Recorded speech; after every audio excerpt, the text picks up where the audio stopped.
അന്യായങ്ങൾ കാണുമ്പോൾ അതിനെ ചോദ്യം ചെയ്യുക എന്നുള്ളത് അത് എ കെ ജിയുടെ ജീവിതത്തിൽ ഉടനീളമുള്ളതാണ്. നമ്മൾ ഇടതുപക്ഷം അവരുടെ തെറ്റുകൾ ചൂണ്ടിക്കാണിക്കും, സഭക്കകത്തും പുറത്തും. അതിൽ ഉറച്ച ഒരു അഭിപ്രായമുണ്ട്. ആ അഭിപ്രായമാണ് പുറത്തു വരുന്നത്. ഞാൻ ചെയ്യുന്നത് ജനങ്ങൾക്ക് വേണ്ടിയുള്ള സേവനമാണ് എന്നുള്ളൊരു തോന്നലാണ് അവിടെ എത്തിയപ്പോൾ. ശമ്പളം വാങ്ങിയില്ല? ഇല്ല 2 കൊല്ലവും ശമ്പളം വാങ്ങിയില്ല. ഇദ്ദേഹത്തെ പോലെ പൊതുപ്രശ്നങ്ങളിൽ ഇത്രമാത്രം ദൃഢതയുള്ള നിലപാടുള്ള, ജനങ്ങളോട് കരുണാർദ്ദമായ നിലപാട് സ്വീകരിക്കുന്ന മറ്റൊരാളെ കാണാൻ കഴിയില്ല. എല്ലാ പ്രശ്നങ്ങളിലും അദ്ദേഹത്തിന് ഒരു വിഷനുണ്ട്. അത് ഞങ്ങളെയൊക്കെ നല്ലതുപോലെ സഹായിച്ചിട്ടുണ്ട്. SLCക്ക് എനിക്ക് അന്നത്തെ ബാച്ച് 75-ലെ ബാച്ചാണ്. 2ാമതാണ് മാർക്കിൽ ഈ പെർളശ്ശേരി സ്കൂളിൽ ഹയസ്റ്റ് മാർക്കിൽ. അന്നത്തെ ഫസ്റ്റ് ക്ലാസ് എന്ന് പറഞ്ഞാൽ വലിയ മാർക്ക്.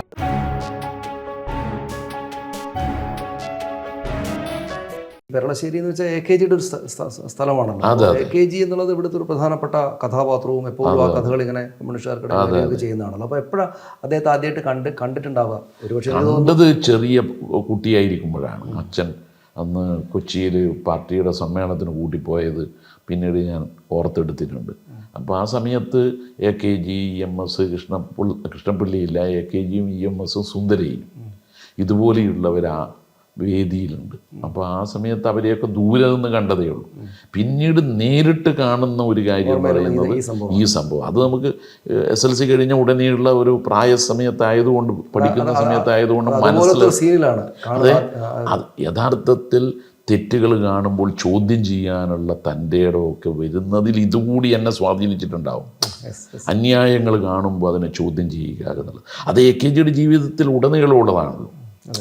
അതുപോലെ ഞങ്ങളൊക്കെ നിയമസഭയിൽ പ്രവർത്തിക്കുന്ന സമയത്ത് അന്യായം കണ്ടപ്പോൾ അതിശക്തമായി എതിർക്കുകയും ഞാനിപ്പോഴും ഓർക്കുകയാണ്. വക്കം പുരുഷോത്തമൻ ഞാനാണെങ്കിൽ എല്ലാ ബില്ലുകളുടെ ചർച്ച വരുമ്പോഴും എന്തെങ്കിലും ഒരു ഭരണഘടനാ വിരുദ്ധമോ നിയമവിരുദ്ധമോ ഫിനാൻഷ്യൽ മെമ്മോറാണ്ടത്തിൻ്റെ അതിൻ്റെ ചട്ടം അനുസരിക്കാത്ത കാര്യങ്ങളോ അവിടെ ചൂണ്ടിക്കാണിക്കും. അപ്പോൾ ഇതൊക്കെ ചൂണ്ടിക്കാണിച്ചുകൊണ്ട് എഴുതി കൊടുത്താലേ നമുക്ക് പറയാൻ അവസരം കിട്ടും. എല്ലാ ബില്ലിൻ്റെ ചർച്ചയിലും ഞാനുണ്ടാവും. അപ്പോൾ ഒരിക്കൽ വക്കപുരുഷോത്തമൻ തന്നെ എന്നോട് പറഞ്ഞു, നീ എല്ലാം ഹോംവർക്ക് നടത്തിയിട്ട് ഇവിടെ വന്നിട്ട് ഞങ്ങളുടെ സമയം കളിയാണല്ലോ എന്നും പറഞ്ഞിട്ട് പേഴ്സണലായിട്ട് എന്നെ വിളിച്ചു പറഞ്ഞു. അപ്പോൾ AK ബാലനാണെന്ന് പിന്തുണക്കാൻ. അപ്പോൾ സ്പീക്കറെ ചേംബറിൽ വെച്ച് ബാലൻ പറഞ്ഞു, ഇതുപോലെയുള്ള അംഗങ്ങളെ പ്രോത്സാഹിപ്പിക്കുകയല്ലേ അങ്ങ് ചെയ്യേണ്ടത്. അപ്പോൾ വക്കം പറഞ്ഞു, ഞാൻ പ്രോത്സാഹിപ്പിക്കാൻ റെഡിയാണ്, പക്ഷെ സമയം വേണ്ടേ. അപ്പോൾ ഒരിക്കൽ എനിക്ക് തേറമ്പിൽ സ്പീക്കറായ സമയത്ത് ഇദ്ദേഹം മാറി മന്ത്രിയായാലോ, എനിക്ക് അവസരം തന്നില്ല. ഞാൻ ഉടൻ തന്നെ എൻ്റെ ഭാഗത്ത് ന്യായമുണ്ട്, ബെല്ലിലേക്ക് അങ്ങ് വരും ഒറ്റക്ക് ഇറങ്ങി. അത് ഞാൻ സ്പീക്കറോട് പറഞ്ഞു, താങ്കൾ കാണിക്കുന്ന അന്യായമാണ്. പിന്നെ പ്രതിപക്ഷ നേതാവായ VS അങ്ങ് ഏറ്റെടുത്തു. അപ്പം ഈ അനീതി നടക്കുന്ന സമയത്തുള്ള ചില പ്രതികരണങ്ങളുണ്ട്. ഇപ്പോഴേ ജയരാജനെ കണ്ടു തുടങ്ങിയ ആളുകൾക്ക്, അല്ലെങ്കിൽ ചെറുപ്പക്കാരായിട്ടുള്ള ആളുകൾക്ക്, രാഷ്ട്രീയ പ്രവർത്തകർക്ക് ജയരാജനെ ഒരു ഇത് ഉണ്ടല്ലോ, ഒരു ഇങ്ങനെ എനർജറ്റിക്കായിട്ട് ഇറങ്ങി ചെല്ലുന്ന ഒരു ഫീല് അറിയില്ല. പക്ഷെ ഞങ്ങൾക്കിപ്പോൾ പണ്ട് ജയരാജൻ ചർച്ചകളിലൊക്കെ വരുമ്പോൾ ആ കാലത്ത് സഭയിലെ ഇടപെടലുകൾ, പുറത്തിടപെടലുകൾ, ഇപ്പോൾ പോലും പോലീസ് സ്റ്റേഷനിൽ കയറി എൻ്റെ വിഷ്വലൊക്കെ കാണാം. അപ്പോൾ ഇതൊരു ആളുകൾക്കിടയിൽ പൊതുവിലൊരു ഇയാളൊരു കുഴപ്പക്കാരനാണെന്നുള്ള ഇമേജ് ഉണ്ടാക്കി തന്നിട്ട് ഉണ്ടാവില്ലേ? അങ്ങനെ ഉണ്ടായിട്ടില്ല. കുഴപ്പക്കാരനെന്ന് ആളുകൾ ചിന്തിക്കുന്നുണ്ടോ എനിക്കറിയില്ല. അത് ആളുകളാണല്ലോ, ജനങ്ങളാണല്ലോ വിലയിരുത്തേണ്ടത്. പക്ഷേ എൻ്റെ മനസ്സിലുള്ളത് ആ തെറ്റിനെ ചോദ്യം ചെയ്യുക എന്നുള്ളത്. ഇപ്പോൾ പോലീസ് സ്റ്റേഷൻ സംഭവം എടുക്കുക. അന്ന് UDF ഭരണം, പല നേതാക്കന്മാരെയും പിടിച്ചവർ ലോക്കപ്പിൽ കൊണ്ടുപോയി, ചിലരെ മർദ്ദിച്ചിട്ടുമുണ്ട്. അപ്പോൾ ഇടതുപക്ഷ നേതാക്കൾ വന്നപ്പോൾ കാണാൻ അനുവദിക്കുന്നില്ല. അത് തികച്ചും തെറ്റാണല്ലോ. അപ്പോൾ പോലീസ് ഉദ്യോഗസ്ഥന്മാരോട് ഞാൻ പറഞ്ഞു, നിങ്ങളകത്ത് കിടക്കുന്ന ആളുകളെ കാണാൻ ഈ ജില്ലയിലെ ഏറ്റവും പ്രധാനപ്പെട്ട നേതാക്കന്മാരാണ് വന്നത്. ഗേറ്റ് അടച്ചിട്ടാൽ നിങ്ങൾക്ക് കാണാൻ അനുവദിക്കാൻ കഴിയില്ല എന്ന സ്റ്റാൻഡ് എടുക്കാൻ പറ്റില്ല. അങ്ങനെയാണ് ഗേറ്റ് തുറക്കുന്നത്, എല്ലാവരെയും കാണിക്കും. ഇത് എന്താണ് പോലീസ് ചെയ്യുന്നതെന്ന് അറിയാനുള്ള ആഗ്രഹം അന്നത്തെ പാർട്ടി നേതൃത്വത്തിനും ഇടതുപക്ഷ നേതൃത്വത്തിനും ഉണ്ടല്ലോ. അവസാനം അത് കാണാൻ അനുവദിച്ചു. അപ്പോൾ ന്യായമായതുകൊണ്ടാണ് അനുവദിച്ചത്. അത് പോലീസ് സ്റ്റേഷൻ അക്രമമല്ല, പോലീസുകാർ ചെയ്ത തെറ്റിനെ ചോദ്യം ചെയ്യില്ല. അത് തന്നെയാണ് പാതയോരത്ത് നടക്കാൻ പോലും പറ്റൂല, പ്രകടനം പോലും നടത്താൻ പറ്റൂല എന്ന വിധി വന്നപ്പോൾ എൻ്റെ മനസ്സിൽ നിന്ന് വന്ന പ്രതിഷേധമാണത്. ആ പദപ്രയോഗങ്ങൾ അത് അന്ന് വലിയ തോതിൽ വിമർശിക്കപ്പെട്ടെങ്കിലും പിന്നീട് ഈ ഘട്ടത്തിലൊക്കെ പല ആളുകൾ സംസാരിക്കുമ്പോൾ ഈ ജഡ്ജിമാർ പെട്ടെന്ന് മാറി രാഷ്ട്രീയത്തിൽ ചേരുക, ജഡ്ജിമാർ അങ്ങേയറ്റം ഹീനമായിട്ടുള്ള പ്രസ്താവനകൾ, വിധി പ്രസ്താവനകൾ പുറപ്പെടുവിക്കുക. അപ്പോഴൊക്കെ ആളുകൾ പണ്ട് എം പി ജയരാജൻ പറഞ്ഞതുപോലെ എന്ന് പറയാൻ തുടങ്ങിയിട്ടുണ്ട്. ആ നിലക്ക് അന്നത്തെ വിമർശം ആ ഘട്ടത്തിൽ വലിയ ബുദ്ധിമുട്ടൊക്കെ ഉണ്ടാക്കി എങ്കിലും ഇപ്പോൾ വലിയ തെറ്റൊന്നുമല്ല എന്നൊരു തോന്നലാണോ താങ്കൾക്കുള്ളത്? അല്ലാതെ അത് എന്നോട് പലരും ഷെയർ ചെയ്യാറുണ്ട്. എന്തെങ്കിലും ഒരു ദുരനുഭവം ജുഡീഷ്യറിയിൽ നിന്നുണ്ടാകുമ്പോൾ താങ്കളാണ് ശരി എന്ന് വിളിച്ചും പറയാറുണ്ട്. ഞാനതിൻ്റെ ശരിതെറ്റുകളിലേക്കല്ല ഞാൻ കടന്നത്. ഒരു തെറ്റ് കണ്ടപ്പോൾ ആ തെറ്റിനെ ചോദ്യം ചെയ്യുക, ഇത് മാത്രമായിരുന്നു എൻ്റെ ഉദ്ദേശം. അതിന് എന്നോട് മാപ്പ് പറയണമെന്ന് പറഞ്ഞവരുണ്ട്. ഞാൻ പക്ഷെ മാപ്പ് പറഞ്ഞില്ല. ശിക്ഷ കോടതി വിധിച്ചു, അത് ജയിലിൽ കിടക്കുകയും ചെയ്തു. അപ്പം അതിലെനിക്ക് ലെവലേശം കുറ്റബോധമില്ല. എന്നാൽ ഞാനത് ആവർത്തിച്ച് പറയുന്ന ഒരു നില സ്വീകരിച്ചിട്ടില്ല. എന്തുകൊണ്ടാണ് സ്വീകരിക്കാതിരുന്നത്? ആ പർട്ടിക്കുലർ വിധിക്കെതിരായിട്ടുള്ള പ്രതികരണമാണ്. അതുകൊണ്ടാണ് ജനാധിപത്യപരമായി ഒരു പ്രകടനം പോലും നടത്താൻ പറ്റൂല, ഒരു പ്രതിഷേധം പോലും നടത്താൻ പറ്റൂല, ഒരു സ്ട്രീറ്റ് മീറ്റിംഗ് പോലും നടത്താൻ പറ്റൂല എന്ന് പറയുന്നത് നാളെ മതപരമായ ഘോഷയാത്ര നടത്താൻ പറ്റൂല. അപ്പം അത് രാഷ്ട്രീയ പാർട്ടികൾക്കെതിരായിട്ട് മാത്രമല്ല. അതുകൊണ്ടാണ് അന്ന് ഉള്ളിൻ്റെ ഉള്ളിൽ നിന്ന് വന്ന പ്രതിഷേധമാണ്. അതുകൊണ്ട് അത് ശരിയായ ഒരു നിലപാടായിട്ടാണ് ഞാൻ കരുതിയത്. അത് പിന്നീട് ജനങ്ങൾ വിലയിരുത്തട്ടെ എന്ന് ഞാൻ പരസ്യമായി എനിക്ക് തോന്നിയിട്ടുള്ളൊരു കാര്യം ഞാൻ നേരത്തെ ചോദിച്ചു. ഇതിപ്പോൾ ജയരാജനോട് മാത്രമുള്ള ചോദ്യമല്ല. പക്ഷേ ഈ പാർലമെൻറ്റ് നടപടികളൊക്കെ കഴിഞ്ഞ കാലങ്ങളിൽ വീക്ഷിച്ചുകൊണ്ടിരിക്കുമ്പോൾ, നമ്മൾ ടി വിയിലൊക്കെ വീക്ഷിക്കുമ്പോൾ അവിടെ കാര്യങ്ങൾ ഭരണപക്ഷം വളരെ അഗ്രസീവായിട്ടാണ് പ്രതിപക്ഷത്തെ നേരിടുന്നത് എന്നൊരു തോന്നൽ നമുക്കുണ്ട്.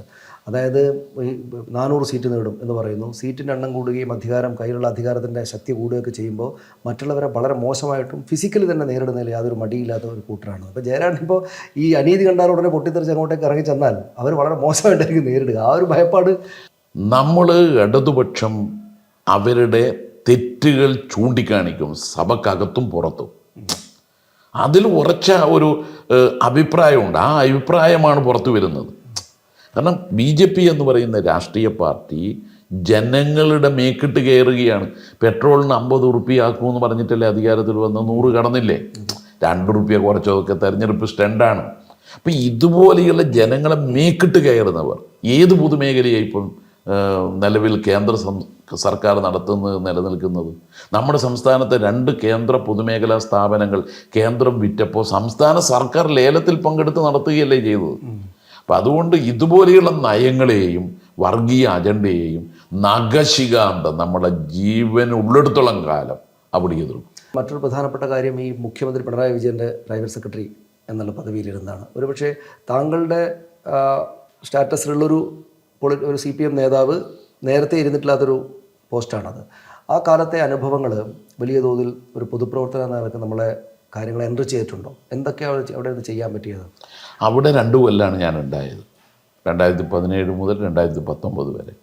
ഈ 2 വർഷത്തിനിടയിൽ അവിടെ വന്ന എല്ലാ മുഖ്യമന്ത്രിയെ കാണാനെത്തിയ നിവേദക സംഘത്തോടും, അത് വ്യക്തിപരമായ ആവശ്യമായാലും നാടിൻ്റെ ആവശ്യമായാലും പൊതുജനങ്ങളുടെ ആവശ്യമായാലും അവരുടെ ആവശ്യങ്ങൾ മുഴുവൻ കേൾക്കുകയും എങ്ങനെയാണോ ഒരു പൊതുപ്രവർത്തകൻ ഇടപെടേണ്ടത് ആ രീതിയിൽ ഇടപെടുകയുമാണ് ചെയ്തത്. എനിക്കന്നും MLA പോലെ പാർട്ടി പ്രവർത്തകനെ പോലെയുള്ളൊരു ജോലിയായിരുന്നു. അതുകൊണ്ടുകൂടിയാണ് ഞാൻ ആ കാലത്ത് 2 കൊല്ലം ശമ്പളം വാങ്ങാതിരുന്നത്. അത് ഞാൻ ചെയ്യുന്നത് ജനങ്ങൾക്ക് വേണ്ടിയുള്ള സേവനമാണ് എന്നുള്ളൊരു തോന്നലാണ് അവിടെ എത്തിയപ്പോൾ. ശമ്പളം വാങ്ങിയില്ല? ഇല്ല, 2 കൊല്ലവും ശമ്പളം വാങ്ങിയില്ല. അപ്പോൾ നമ്മൾ യഥാർത്ഥത്തിൽ മുഖ്യമന്ത്രിയുടെ പ്രൈവറ്റ് സെക്രട്ടറി എന്ന് പറയുന്ന ഒരു ബ്യൂറോക്രാറ്റിക് പോസ്റ്റിലുള്ള ഉദ്യോഗസ്ഥനല്ല. അത് ജനങ്ങൾക്ക് അപ്രോച്ച് ചെയ്യാൻ പറ്റുന്ന ഒരു ജനപ്രതിനിധിയായിട്ടാണ് എനിക്ക് ഫീൽ ചെയ്തത്.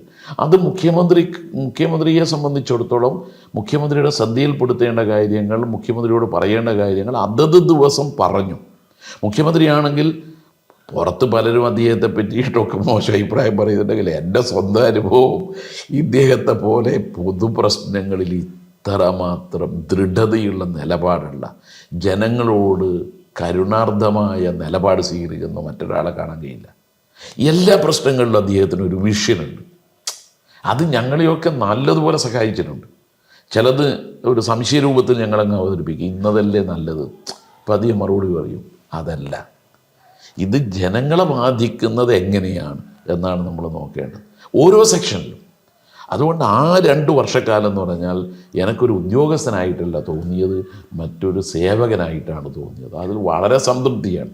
അതാണ് ഞാൻ നേരത്തെ പറഞ്ഞ ഡയറി കെട്ടുകൾ. അക്കാലത്ത് കൂടുതലായിരുന്നു. കാരണം മറുപടി അയക്കണമല്ലോ. മറുപടി അയക്കാൻ അവിടെയുള്ള ജീവനക്കാരോട് ഇന്ന മറുപടിയാണെന്ന് പറഞ്ഞു കൊടുക്കും. ഫോൺ വിളിച്ച് പറയാൻ കഴിയുന്ന ഫോൺ വിളിച്ച് പറയും. ഇതിപ്പോൾ പിണറായിനെ മുഖ്യമന്ത്രി എന്ന നിലക്ക് അന്ന് വളരെ അടുത്ത് നിന്ന് കാണുകയും ആ പ്രവർത്തനങ്ങൾ പങ്കാളികളാകുകയും ചെയ്തെങ്കിലും പിണറായിയെ എത്രയോ കാലം മുമ്പ് തന്നെ ജയരാട്ടൻ അറിയാമല്ലോ. അത് എനിക്ക് തോന്നുന്നു രാഷ്ട്രീയ പ്രവർത്തനത്തെ തുടക്കകാലം തൊട്ട് സ്വാഭാവികമായിട്ടും അറിയാൻ പറ്റും. ഇത് ഞാൻ CPM-മാരോടെല്ലാം ചോദിക്കുന്ന ഒരു ചോദ്യമാണ്. എങ്ങനെയാണ് പിണറായി വിജയൻ എന്ന നേതാവിനെ താങ്കൾ മനസ്സിലാക്കിയിട്ടുള്ളത്, വിലയിരുത്തുക?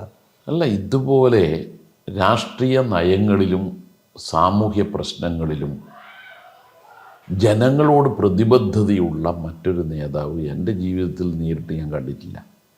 എല്ലാ കമ്മ്യൂണിസ്റ്റുകാരും അങ്ങനെ ആവണം, അങ്ങനെ തന്നെയാണ് എല്ലാവരും ആകേണ്ടത് എന്നുള്ളത് എടുത്ത് തർക്കമില്ല. വിദ്യാർത്ഥിയായിരിക്കും മുതലാണ് അദ്ദേഹമായിട്ടുള്ള ബന്ധം എനിക്ക്. അപ്പോൾ MLA ആയ സമയത്ത് ഒരു അനുഭവം മാത്രം ഞാൻ പറയാം. ഞാൻ പലപ്പോഴും പറഞ്ഞതാണത്. ഞാൻ MLA ആയതുകൊണ്ട് ഗവൺമെൻറ് അകത്തേക്ക് അനുവാദം നൽകി. ഒരാൾ അകത്തുണ്ട്, ഞാൻ പിന്നെ കുറച്ച് അകലെയുള്ള സീറ്റിലിരുന്നു. അപ്പോൾ ഒരു ഇലക്ട്രിസിറ്റി ബോർഡിൽ നിന്ന് ഉയർന്ന റാങ്കിലുള്ള ഒരു ഉദ്യോഗസ്ഥനാണ് വന്നത് എന്ന് എനിക്ക് മനസ്സിലായി. അദ്ദേഹം മുഖ്യമന്ത്രിയായി സഹകരണ മന്ത്രിയായിട്ട് സംസാരിക്കുന്നത്, വൈദ്യുതി വകുപ്പ് അദ്ദേഹത്തിനുണ്ട്, സംസാരിക്കുന്നത് ഒരു ട്രാൻസ്ഫർ വന്നിട്ടുണ്ട്, അതൊന്ന് ഒഴിവാക്കി തരണം എന്ന അഭ്യർത്ഥനയാണ്. അപ്പോൾ ഉടൻ അദ്ദേഹം ചോദിച്ചു, നിങ്ങൾ ഈ ഉത്തരവ് കിട്ടിയപ്പോൾ ജോയിൻ ചെയ്തു? അപ്പോൾ അദ്ദേഹം പറഞ്ഞു, ഇല്ല. അതെന്താ ജോയിൻ ചെയ്യാറ്? സാറെയൊക്കെ കാണേണ്ട രീതിയിൽ കണ്ടിട്ട് എന്നിട്ട് ഇതൊന്ന് മാറ്റിത്തരൂ എന്നുള്ള പ്രതീക്ഷയിൽ വന്നതാണ്. കാണേണ്ട രീതിയിൽ കണ്ടിട്ട് എന്ന് പറയുമ്പോൾ ഞാൻ പെട്ടെന്ന് തന്നെ സ്തംഭിച്ചു പോയി. ഉടൻ അദ്ദേഹത്തിൻ്റെ പ്രതികരണമാണ്, എണീക്കണം. ഈ ശബ്ദമൊന്നല്ല കേട്ടാ, അദ്ദേഹത്തിൻ്റെ ഒരു അഴിമതിക്ക് എന്നെ പിടിക്കാൻ കഴിയില്ല, അല്ലെങ്കിൽ കൈക്കൂലിക്ക് എന്നെ വശീകരിക്കാൻ നോക്കുന്ന ഒരാളോടുള്ള പ്രതികരണം എന്താണോ അതാണ് അദ്ദേഹത്തെ കണ്ടത്. അദ്ദേഹത്തിൻ്റെ ഏറ്റവും വലിയ അഴിമതിക്കാരനായിട്ട് ചിത്രീകരിക്കാൻ നോക്കിയത്. സത്യസന്ധമായി ഇത് അനുഭവമുള്ള ഒരാൾക്ക് അങ്ങനെ പറയാൻ കഴിയില്ലല്ലോ. ഇങ്ങനെയുള്ള നിരവധി മുഹൂർത്തങ്ങൾ ഉണ്ടായിട്ടുണ്ട്. അപ്പം ജനങ്ങളോടുള്ള പ്രതിബദ്ധത, പിന്നെ രാഷ്ട്രീയ നയങ്ങളോട് കൃത്യമായ ഒരു കാഴ്ചപ്പാട്, അതിലൊരു വിട്ടുവീഴ്ച എന്തെങ്കിലും ചെയ്യൂല അക്കാര്യങ്ങളിലൊന്നും. എന്താണോ പാർട്ടി അംഗീകരിച്ച നയം, ആ നയത്തിൻ്റെ കൂടിയായിരിക്കും അദ്ദേഹം ഉണ്ടാവുക. വികസന കാര്യങ്ങളിൽ ഒരു നല്ല ഇച്ഛാശക്തി അദ്ദേഹത്തിനുണ്ട്. ഇതാണ് അദ്ദേഹത്തെ പറ്റിയിട്ടുള്ള എൻ്റെ ഒരു വിലയിരുത്തൽ. നമുക്ക് ഈ ഇൻ്റർവ്യൂ അവസാന ഭാഗത്തേക്ക് കൊണ്ടുപോകാം. ജയരാജനെ പറ്റിയിട്ട് പല സഹസഖാക്കളും പറയുന്ന, ചെറുപ്പക്കാരായിട്ടുള്ള ആളുകൾ പ്രത്യേകിച്ചും പറയുന്ന ഒരു പ്രധാനപ്പെട്ട കാര്യം, വലിയ കോമ്രേഡ്ഷിപ്പുള്ള ആളാണ് എന്നാണ്. അതിപ്പോൾ എല്ലാ കമ്മ്യൂണിസ്റ്റുകാർക്കും അതുണ്ടെന്ന് അവർ പറയും. ഉണ്ട്, അങ്ങനെയാണ്. കോമ്രേഡ്ഷിപ്പാണ് ഒരു പ്രധാനപ്പെട്ട കമ്മ്യൂണിസ്റ്റുകാരൻ്റെ ഒരു മൂല്യം എന്ന് പറയുന്നത്. ഇതിപ്പം EP ജയരാജന് വെടിയേറ്റപ്പോൾ അവിടെ ഉണ്ടായിരുന്നു ജയരാജൻ. P ജയരാജൻ വെട്ടേറ്റ് ഏതാണ്ട് ഇതുപോലെ മരണാസന്നായി കിടക്കുന്ന കാലത്തും അങ്ങോട്ടേക്ക് ഓടിയെത്തിയിരുന്നു. അങ്ങനെ ഈ സഖാക്കളോടുള്ളൊരു തരം അടുപ്പം എന്നുള്ളത് സഹജമായിട്ട് വരുന്നതാണ് അല്ലേ? പിന്നെ അത് നമ്മുടെ ഉത്തരവാദിത്തമാണ്. പാർട്ടി കോൺഗ്രസ് കഴിഞ്ഞിട്ട് ഞാനും P ജയരാജനും മറ്റു ചില സഖാക്കളും വരുന്നത് മറ്റ് വഴിയിലൂടെയാണ്, ചാണ്ടിഗഡിൽ നിന്ന്. അപ്പോൾ ആർക്കോണത്തെത്തി. അപ്പോഴാണ് ആർക്കോണത്തെത്തുന്നതിന് മുമ്പ് ചെറിയ സൂചന കിട്ടിയിരുന്നു. അപ്പോൾ ഇങ്ങനെ EP ജയരാജന് വെടിയേറ്റു, ചെന്നൈ ആശുപത്രിയിലാണുള്ളത്, ഇത്രയേ ഞങ്ങൾക്ക് വിവരമുള്ളൂ. ഉടൻ നമ്മൾ രണ്ടാളും ഇറങ്ങിയിട്ട് നേരെ അങ്ങ് ആശുപത്രിയിൽ പോയി ഒന്ന് അന്വേഷിച്ച്. അങ്ങനെ അവിടെ എത്തിയപ്പോൾ വളരെ ഗുരുതരാവസ്ഥയിലാണല്ലോ. പിന്നെ പാർട്ടി സെൻറ്റർ എന്നോട് പറഞ്ഞു, നിങ്ങളേതായാലും അവിടെ എത്തിയല്ലോ, ജയരാജൻ അവിടെ നിൽക്ക് എന്ന് പറഞ്ഞു. അപ്പം എൻ്റെ കയ്യിൽ കൊണ്ടുപോയ ഡ്രസ്സേ ഉള്ളൂ, അതൊക്കെ അഴുകിയിന്. അപ്പോൾ പാർട്ടി പറഞ്ഞപ്പോൾ അവിടെ നിന്നു. പിന്നെ എനിക്ക് അവിടെ നിന്ന് വിട്ടുവരാൻ തോന്നുന്നില്ല. കാരണം അദ്ദേഹത്തെ കൊല്ലുക എന്നുള്ളത് പിന്നീട് മനസ്സിലാക്കിയത് പിണറായി വിജയനെ കൊല്ലാനുള്ള നീക്കത്തിൻ്റെ ഭാഗമായിരുന്നു എന്നാണ്. അപ്പോൾ ഇങ്ങനെയൊരു സംഭവം വന്നപ്പോൾ ആ സഖാവിൻ്റെ ജീവൻ രക്ഷിക്കുക എന്നുള്ളത് പ്രധാനമാണ്. അങ്ങനെ ആശുപത്രിയിൽ ഉടനീളം കൂടിയുണ്ടായി. ഇത് തന്നെയാണ് P ജയരാജൻ്റെ സംഭവം ഉണ്ടായത്. ഇടയ്ക്ക് നാട്ടിൽ വന്നു, പിന്നെ വീണ്ടും പോയി. അത് ഇടയ്ക്ക് ജനറൽ ഹോസ്പിറ്റലായിരുന്നു ദീർഘകാലം. പിന്നീട് മലർ ഹോസ്പിറ്റലിലെ ചികിത്സക്കായി പോയി. അന്ന് നമ്മുടെ എൻറാം അദ്ദേഹം എല്ലാ സഹായവും അവിടെ ചെയ്തു. അവിടെ പിന്നെ കേരള സമാജം, നമ്മുടെ മലയാളികളുടെ സംഘടന, അവരും എല്ലാ ദിവസവും അവിടെ വരും. അവരായിരുന്നു ഞങ്ങൾക്കൊക്കെ ഭക്ഷണം കൊണ്ടുവന്ന് തന്നത്. അപ്പം അതൊക്കെ അവിടെ കിടന്ന് ചികിത്സിക്കാൻ വേണ്ടി ഡോക്ടർമാരുടെ ഒക്കെ ടീമിനെ കൊണ്ടുവരുന്നത് അവിടെയുള്ളവരാണ്. അങ്ങനെ ഒരു സഹായിയായി നിൽക്കാൻ ഇന്ദിരയാണ് എല്ലാ സമയത്തും ഉണ്ടായത്. ഇന്ദിര അവിടെ ഉണ്ടാകുമ്പോൾ ഞാനും ഉണ്ടാവും, ഭാര്യ. അപ്പോൾ ആ സമയത്ത് അങ്ങനെയൊരു കോംറേഡ്ഷിപ്പ് ഉയർന്നു വന്നു. ഇത് തന്നെയാണ് പി ജയരാജൻ്റെ സംഭവം ഉണ്ടായപ്പോൾ. പി ജയരാജൻ്റെ സംഭവം പറഞ്ഞ ഉടനെ ആദ്യം എത്തുന്നത് ഗോവിന്ദ മാഷ് ഞാനുമാണ് വീട്ടിൽ. അപ്പോഴാണ് അദ്ദേഹത്തെ വീട്ടിൽ നിന്ന് അങ്ങോട്ട് ആശുപത്രിയിൽ എത്തിച്ചു എന്നറിയുന്നത്. ആശുപത്രിയിൽ പോയി. ആശുപത്രിയിൽ നിന്ന് ഉടൻ തന്നെ എറണാകുളം സ്പെഷ്യലിസ്റ്റ് ഹോസ്പിറ്റലിലേക്ക് അയച്ചു. പിന്നെ വീണ്ടും തിരിച്ച് വീട്ടിലെത്തിയപ്പോൾ ഒരു വിരൽ, ഇന്നിപ്പോൾ ജയരാജൻ്റെ കയ്യിൽ ഒരു വിരലില്ല, തള്ളവിരലില്ല. ആ തള്ളവിരലിൻ്റെ കഷ്ണം അവിടെ കിട്ടി. ഇതാണെങ്കിൽ 6 മണിക്കൂറിനകം എറണാകുളത്ത് എത്തിക്കണം. അപ്പോൾ പിന്നെ എന്ത് ചെയ്യുമെന്നുള്ള പ്രശ്നം ഉയർന്നു വന്നു. നമ്മളവിടെയുള്ളവരോട് പറഞ്ഞു, ഒരു കാര്യം ചെയ്യും, അത് പിന്നെ നമ്മളൊന്ന് എടുക്ക്, എന്നിട്ട് ഒരു തുണിയിലെടുത്തിട്ട് നമുക്കൊന്ന് ആശുപത്രിയിലേക്കൊന്ന് പെട്ടെന്ന് പോകാം, തലശ്ശേരി ആശുപത്രി. അങ്ങനെ ബൈക്കിലാണ് കൊണ്ടുപോകാൻ നോക്കിയത്. പക്ഷേ അപ്പോഴത്തേക്ക് അവർ പറഞ്ഞു, ഇനി അവർ കോഴിക്കോട് കടന്നിരുന്നു, ഇനി രക്ഷയില്ല. അപ്പോൾ ആ സമയത്തും പി ജയരാജന് വെട്ടേറ്റത് എനിക്ക് വെട്ടേറ്റതുപോലെയുള്ളൊരു ഫീലിംഗ് വരികയാണ്. അത് ഇ പി ജയരാജനായാലും പി ജയരാജനായാലും മറ്റു പാർട്ടി സഖാക്കളായാലും. നമ്മൾ കണ്ണൂർ ജില്ലയിൽ പ്രവർത്തിക്കുന്ന സന്ദർഭത്തിൽ ശത്രുക്കളുടെ ആക്രമണത്തിനിരയായി നിരവധി പേരുണ്ട്. അവരെല്ലാം വീട്ടിലോ ആശുപത്രിയിലോ പോയി സന്ദർശിക്കുക. നടാലിൽ ദീർഘകാലം ഞാനന്ന് SFIയുടെയും DYFIയുടെയും പ്രവർത്തകനായിരുന്നു. കോൺഗ്രസിൻ്റെ ഗുണ്ട വിളയാട്ടത്തെ നേരിടേണ്ടി വന്ന കാലമായിരുന്നല്ലോ. നടാലിൽ ഒരിക്കലും കമ്മ്യൂണിസ്റ്റുകാർക്ക് അക്കാലത്ത് ഒരു പൊതുയോഗം പോലും നടത്താൻ കഴിയുമായിരുന്നല്ലോ. ആ സമയത്തൊക്കെ നിരവധി നമ്മുടെ പ്രവർത്തകന്മാർക്ക് പരിക്ക് പറ്റിയപ്പോൾ അവരോടൊപ്പമായിരുന്നു ഞാൻ. അന്നത്തെ എടക്കാട് ഏരിയയിലെ ഒരു പ്രവർത്തകൻ എന്ന നിലയിൽ ഞങ്ങളുടെ പ്രവർത്തന ശൈലി. അതുകൊണ്ട് സഹസഖാക്കളുമായി ആത്മബന്ധമാണ്. ഇത് മർദ്ദനത്തിൽ പരിക്കേൽക്കുമ്പോൾ മാത്രമല്ല, മറ്റ് സഖാക്കളുടെ വീട്ടിൽ നടക്കുന്ന ഏത് ചടങ്ങിലും നമ്മൾ പോകും. പിന്നീടത് രൂപപ്പെട്ടു വന്നത് രാഷ്ട്രീയ എതിരാളികളുടെ വീട്ടിൽ വല്ല ചടങ്ങുണ്ടായാൽ ക്ഷണിച്ചാൽ പോകുന്ന നിലയിലെത്തി. പിന്നെ രാഷ്ട്രീയത്തിന് അതീതമായ ബന്ധമായിട്ടത് മാറി. പലരും ക്ഷണിക്കും, ഞങ്ങളിരുന്ന സ്ഥാനത്ത് ഒന്ന് ആളുകൾ വരണം, ജില്ലാ സെക്രട്ടറി എന്നുള്ളവർക്ക് താങ്കൾ വരണം എന്ന് പറയുമ്പോൾ പോകുന്ന നിലയുണ്ടായി. ഇഫ്താർ വിരുന്ന് പലരും സംഘടിപ്പിക്കുമ്പോൾ പോകാൻ തുടങ്ങി.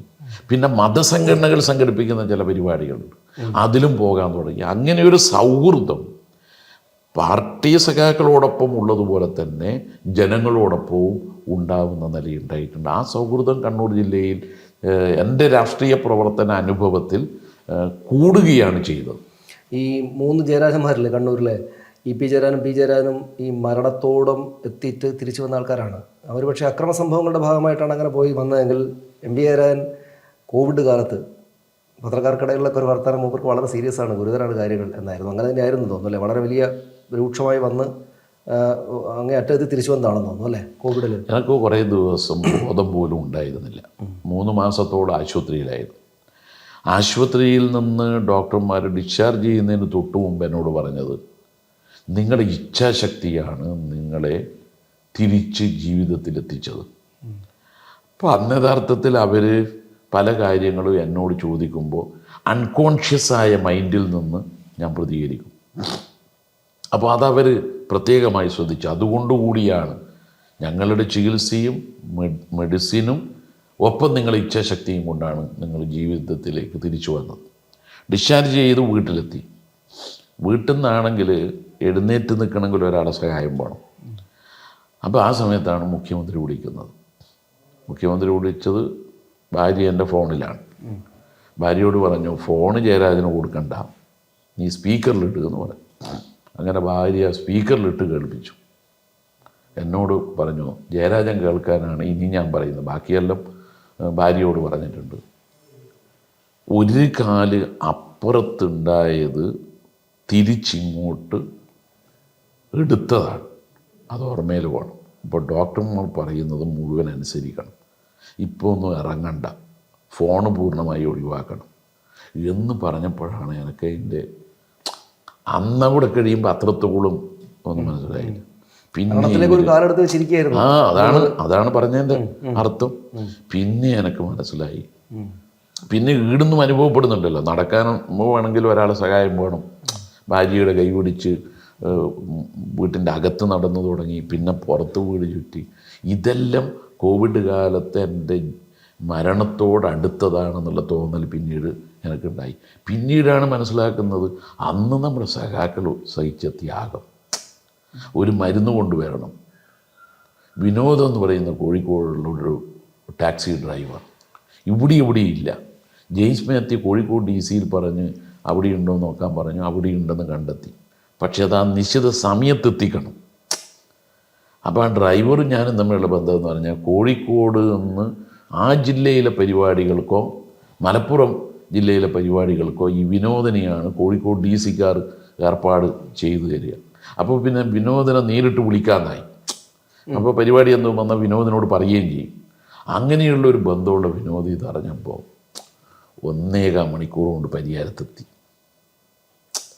ഓടിച്ചു വന്നു. മരുന്ന് കണ്ണൂരുള്ള ഈ മെഡിക്കൽ സെക്ഷനിലെ പലരുമായിട്ട് കുറച്ച് ബന്ധമുണ്ടായിരുന്നു. കാരണം AKCDA എന്ന് പറയുന്ന സംഘടനയിലെ ചില പ്രശ്നങ്ങളിൽ ഞാൻ ഇടപെട്ടിരുന്നു. അപ്പോൾ അവർ പലരും മരുന്നെത്തിച്ചു അവിടെ. അപ്പം അങ്ങനെയെല്ലാമായിട്ടാണ് കോവിഡ് കാലത്ത് അതിജീവിച്ചത്. 2 ചോദ്യങ്ങളേ ഉള്ളൂ. ഒന്നാമത്തത്, എനിക്കെപ്പോഴും കമ്മ്യൂണിസ്റ്റുകാരെ കാണുമ്പോൾ അത്ഭുതം തോന്നാറുള്ളൊരു കാര്യം, പ്രത്യേകിച്ച് CPM-മാരെ കാണുമ്പോൾ അത്ഭുതം തോന്നാറുള്ളൊരു കാര്യം, എല്ലാവരും ഈ സാധാരണമായ സാഹചര്യങ്ങൾ, ഇപ്പോൾ താങ്കളുടെ പിതാവ് ഒരു നെയ്ത്ത് തൊഴിലാളിയായിരുന്നു, സാധാരണമായ സാഹചര്യങ്ങളെന്ന് വരുന്നു. പക്ഷേ അവർ വലിയ പൊസിഷനിലേക്ക് എത്തുമ്പോൾ എങ്ങനെ ഈ കാര്യങ്ങൾ മാനേജ് ചെയ്യും എന്ന് ഞാൻ എപ്പോഴും ആലോചിക്കും. ഇപ്പോൾ പ്രത്യേകിച്ച് മുഖ്യമന്ത്രിയുടെ പ്രൈവറ്റ് സെക്രട്ടറി എന്ന പൊസിഷനിലിരിക്കുമ്പോൾ ഈ വലിയ ഉദ്യോഗസ്ഥരോട്, IAS-കാരോട്, അതും മലയാളികളല്ലാത്ത ആളുകളോട് കമ്മ്യൂണിക്കേറ്റ് ചെയ്യാൻ ദിനേന എന്നോണം വേണമല്ലോ. നിങ്ങൾ എങ്ങനെയാണ് അതൊക്കെ കൈകാര്യം ചെയ്യുന്നത്? ഇത് ആ തരത്തിലുള്ളൊരു പരിചയമില്ലാത്ത, അനുഭവ പരിചയമില്ലാത്ത ആളുകൾ, പക്ഷേ ആളുകളെല്ലാം കൈകാര്യം ചെയ്യുന്നവരായി മാറുന്നത് എങ്ങനെയാണ്? അല്ല, അതിൽ ഉദ്യോഗസ്ഥന്മാരായാലും മറ്റ് ജനപ്രതിനിധികളായാലും ഭാഷയും ഏതായാലും അത് ഇടപഴകാൻ എനിക്ക് ഒരു പ്രയാസവും ഉണ്ടായിട്ടില്ല.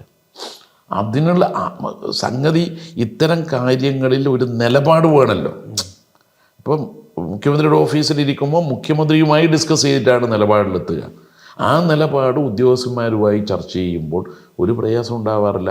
ഒരു ഉദ്യോഗസ്ഥൻ, ഇപ്പോൾ ചീഫ് സെക്രട്ടറി ചില പ്രശ്നങ്ങൾ നമ്മുടെ ശ്രദ്ധയിൽപ്പെടുത്തുന്നു. ഇപ്പോൾ ഇന്ന കാര്യങ്ങളുണ്ട്, അതൊന്ന് മുഖ്യമന്ത്രിയുടെ ശ്രദ്ധയിൽപ്പെടുത്തണം. അപ്പോൾ അദ്ദേഹം ഇംഗ്ലീഷിലും പറയും മലയാളത്തിലും പറയും.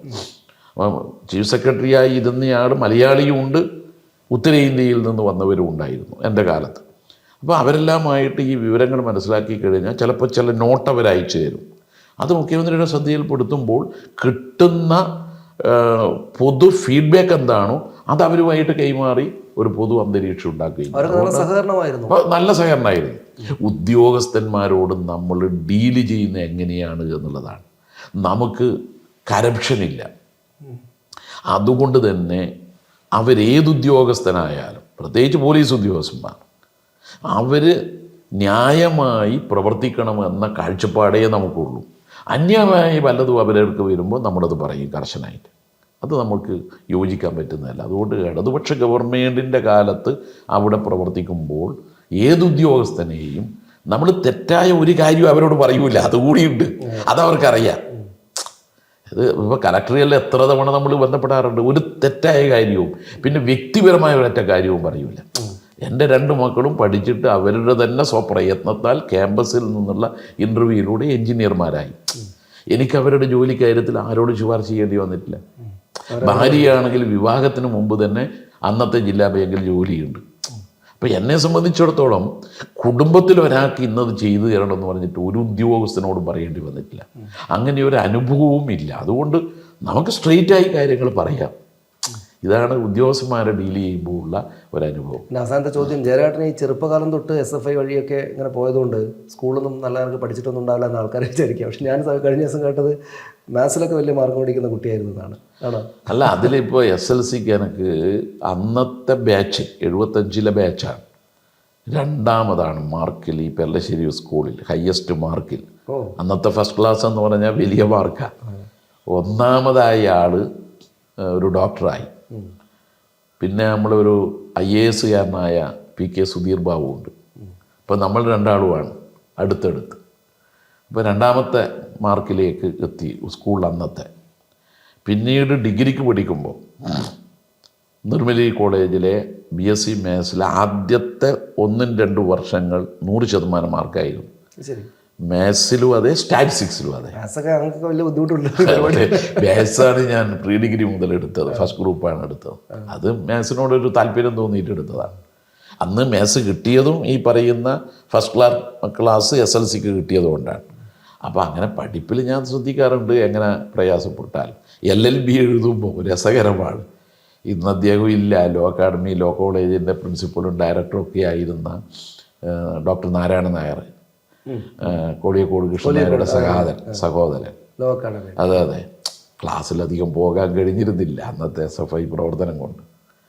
അപ്പോൾ ഒരു തവണ ഭരതേട്ടൻ ജയിച്ചപ്പോൾ P. ശശി, ഞാൻ ഭരതേട്ടനോടൊപ്പം സത്യപ്രതിജ്ഞയ്ക്കായി തിരുവനന്തപുരത്ത് പോവുകയാണ്.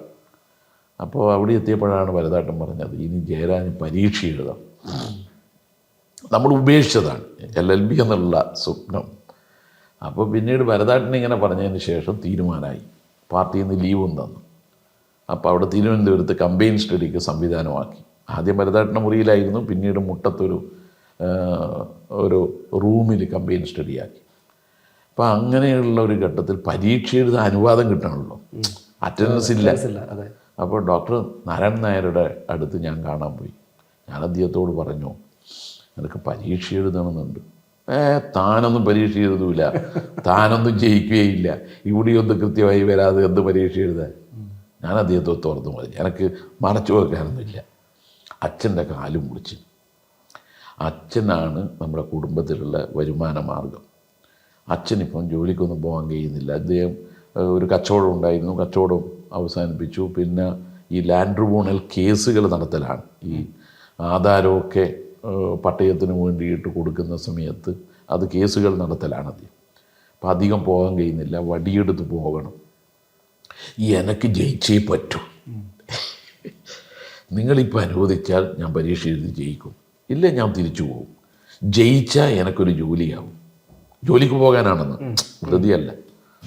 ഇത് അദ്ദേഹത്തിന് നന്നായി കൊണ്ടു. ഞാൻ പറഞ്ഞു, നീ എഴുതി പരീക്ഷ എഴുതിയിട്ട് ജയിക്കൂടോ എന്നോട് ചോദിച്ചു. ഞാൻ പറഞ്ഞു, അതിനാണ് വന്നത്.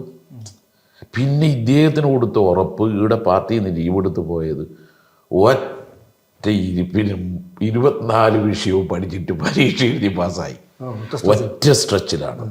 അന്ന് ഞങ്ങൾക്ക് ക്ലാസ്സൊക്കെ പറഞ്ഞു തന്ന ഒരു അഡ്വക്കേറ്റ് പ്രേമചന്ദ്രനുണ്ട് അവിടെ തിരുവനന്തപുരത്ത്. അദ്ദേഹത്തിൻ്റെ ശിക്ഷണത്തിൽ പിന്നെ കമ്പൈൻ സ്റ്റഡി നടത്തി. അന്ന് പഠിക്കാൻ കൂടിയുണ്ടായിരുന്ന ഒരാളിപ്പം ജഡ്ജിയാണ്. അപ്പോൾ അവരുടെ എല്ലാ സഹായത്തോടുകൂടി പഠിച്ച് പരീക്ഷ എഴുതി ജയിക്കുകയും ചെയ്തു. ജയിച്ചിട്ടേ ഞാൻ പിന്നെ ഇങ്ങോട്ട് വന്നിട്ടുള്ളൂ. ഇടക്ക് ഇവിടെ വരും പോകും എന്നല്ലാതെ കൂടുതൽ സമയവും അവിടെ തന്നെ ചെലവഴിച്ച്. ഏതായാലും ലീവ് എടുത്തില്ലേ. നാരായണൻ നായർ അങ്ങനെ അനുമതി അന്ന് നൽകിയിട്ടില്ലെങ്കിൽ പരീക്ഷ എഴുതലുമില്ല, LLB എഴുതലുമില്ല. അന്ന് LLB പാസ്സായി. അപ്പോൾ അതും എൻ്റെ മനസ്സിൽ തട്ടിയ മറ്റൊരു കാര്യമാണ്. LLB പാസ്സായപ്പോൾ തലശ്ശേരി ബാറിലെ എല്ലാ അഭിഭാഷകരുമായി നല്ല ബന്ധമുള്ളതാണ് അച്ഛൻ. അന്നത്തെ ലീഡിങ് അഡ്വക്കേറ്റ്സ് ഭട്ടതിരിപ്പാട്, അതുപോലെ തന്നെയുള്ള ബാലം വക്കീൽ, വിജയലക്ഷ്മൻ. അപ്പോൾ എനിക്ക് വേണ്ടി ഒരു സീനിയർ അഭിഭാഷകൻ്റെ ഓഫീസ് പറഞ്ഞു വെച്ചു. അപ്പോൾ സനതെടുത്ത് ഇവിടെ വന്നപ്പോൾ പിന്നെ എനിക്ക് ഡ്രസ്സ് തന്നെ അച്ഛൻ കരുതി വെച്ചിരുന്നു, കോട്ടടക്കം.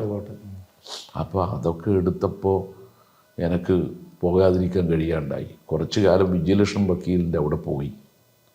പിന്നെ കാണാം 2 ആഴ്ച കഴിഞ്ഞ് ഞാൻ DYFIയുടെ ജില്ലാ സെക്രട്ടറിയായി തിരഞ്ഞെടുക്കപ്പെട്ടു. അതിനു മുമ്പ് എടക്കാട് ബ്ലോക്ക് സെക്രട്ടറി മാത്രമാണ്. അപ്പോൾ പിന്നെ ഇത് രണ്ടും കൊണ്ടുപോകാം എന്നായിരുന്നു ചിന്ത.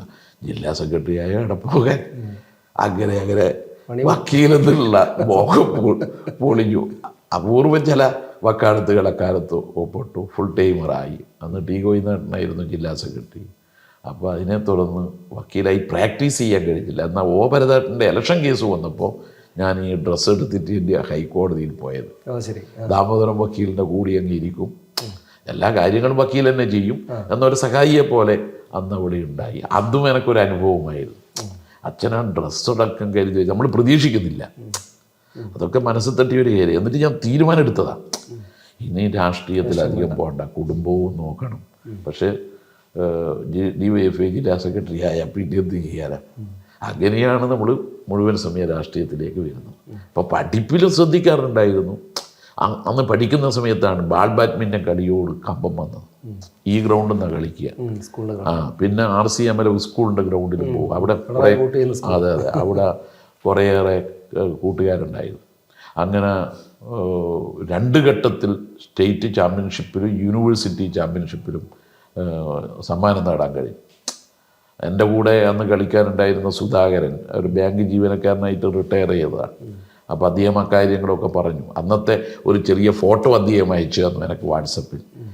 അപ്പോൾ പെട്ടെന്ന് തിരിച്ചറിയാൻ പലർക്കും കഴിഞ്ഞിട്ടില്ല. അന്നത്തെ കുട്ടിയായിരിക്കുമ്പോൾ ഉള്ള ഫോട്ടോ.